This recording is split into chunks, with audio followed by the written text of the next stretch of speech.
Ever wondered who ruled the underworld in the 1950s? In the wake of World War II, as the world struggled to regain its footing, a different type of power struggle was taking place in the shadows. The 1950s marked a significant decade in the annals of organized crime. This was an era that saw the rise of some of the most notorious gangsters in history, figures who would go on to leave a lasting impact on the crime world. From the Prime Minister of the Underworld, Frank Costello, to the ruthless Dutch Schultz, these were men who commanded respect and fear in equal measure. They were ruthless, cunning, and above all, influential. Their criminal careers often spanned multiple decades, and their influence extended far beyond the 1950s. So, who were these men? How did they rise to power, and what were their crimes?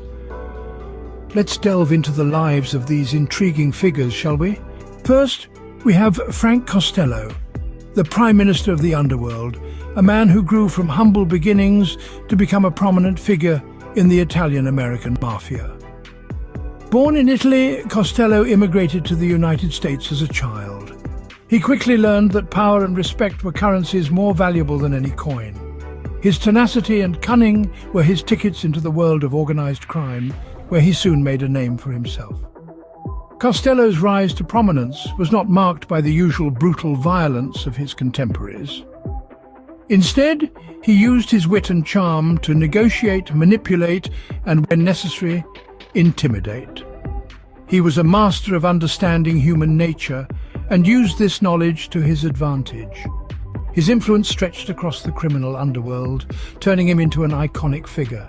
Yet his reach was not confined to the dimly lit backrooms of speakeasies. Costello's influence extended far beyond the underworld, reaching into the corridors of power.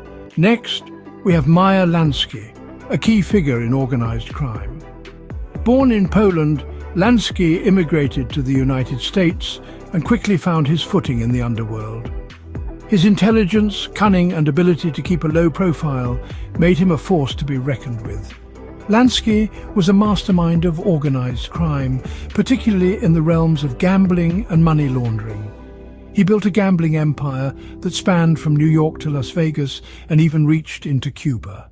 His ventures were not limited to gambling, though. Lansky also had a knack for money laundering, using a network of legitimate businesses to clean the dirty money gained through his illicit activities.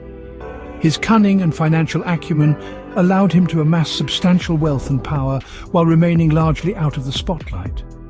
Lansky's financial acumen earned him the nickname the mob's accountant. Then there's Vito Genovese, a powerful mob boss, and Albert Anastasia, a feared mobster. Vito Genovese, a name that commanded respect and fear in equal measure.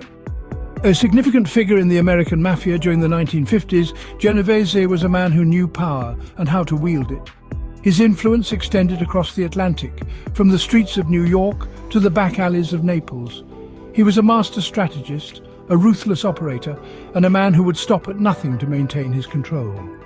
On the other hand, Albert Anastasia was the embodiment of raw, unadulterated fear. As the boss of the Gambino crime family, Anastasia's name was synonymous with violence.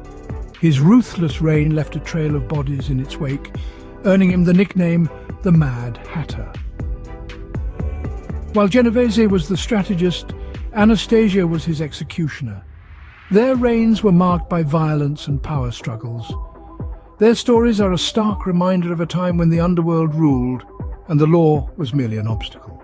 Next on our list are Johnny Roselli and Mickey Cohen. Johnny Roselli, a prominent figure in the Chicago outfit, had a knack for making connections. His contacts weren't just limited to the criminal world, but extended into the glitzy and glamorous Las Vegas casino industry. His influence and involvement in the gambling scene was so significant that he could make or break fortunes at the roll of a dice. On the other side of the country, in the City of Angels, was Mickey Cohen. This notorious gangster operated in Los Angeles, running a complex network of crime that ranged from gambling rings to loan sharking. Cohen's operations were so widespread, they even had ties to Hollywood. His influence was such that he could dictate the dark undercurrents of the city's glamour and fame. Both men had far-reaching connections, from the criminal underworld to Hollywood. Their stories provide a chilling reminder of how organized crime infiltrated every corner of society in the 1950s. Let's not forget John Dillinger and Bugsy Siegel, two names that echo through the annals of American crime history. John Dillinger, a legendary figure from the 30s and 40s, was a notorious bank robber and outlaw. His audacious heists and daring escapes from law enforcement made him a Robin Hood-like figure in the public eye, despite his criminal activities. The name Dillinger became synonymous with bank robberies, evoking an era of gangsters, Tommy guns and high-speed chases. On the other side of the coin, we have Bugsy Siegel. Bugsy was a visionary, albeit a criminal one. He's best known for his role in the development of the Las Vegas Strip. He saw the potential of a barren desert to become a gambling and entertainment hub. His vision gave birth to the Las Vegas we know today, a city that glitters with the allure of risk and reward. Their stories are a mix of crime, glamour, and ultimate downfall. Lastly, we have Tony Accardo and Dutch Schultz.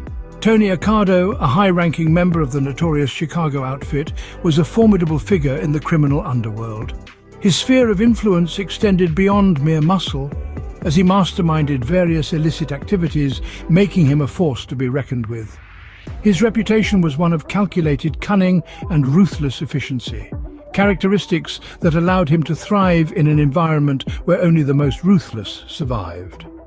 Parallel to Accardo's reign in the Midwest, Dutch Schultz, a fearsome character in his own right, ruled the East.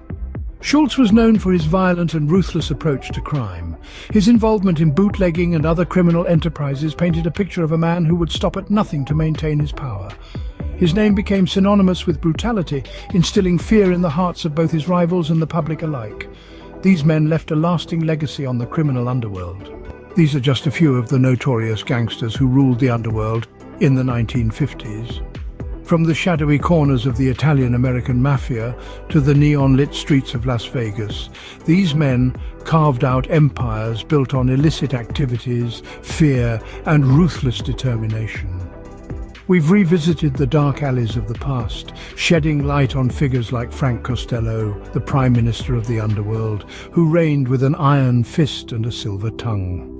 We've delved into the intricate web of crime spun by Meyer Lansky, a man whose name became synonymous with gambling and money laundering on a grand scale. Then there were the likes of Vito Genovese and Albert Anastasia, mob bosses who commanded respect and instilled fear in equal measure. Their reigns were marked by violence and power, their names etched in the annals of American mafia history. Johnny Roselli and Mickey Cohen, too, left indelible marks on the underworld. With their hands in everything from the Chicago outfit to the burgeoning Las Vegas casino industry, they were instrumental in shaping the face of organized crime in their time. We've also recounted the legendary exploits of John Dillinger and Bugsy Siegel, men who became larger-than-life figures in the world of crime. From daring bank heists to the creation of the Las Vegas Strip, their audacious deeds continue to captivate us.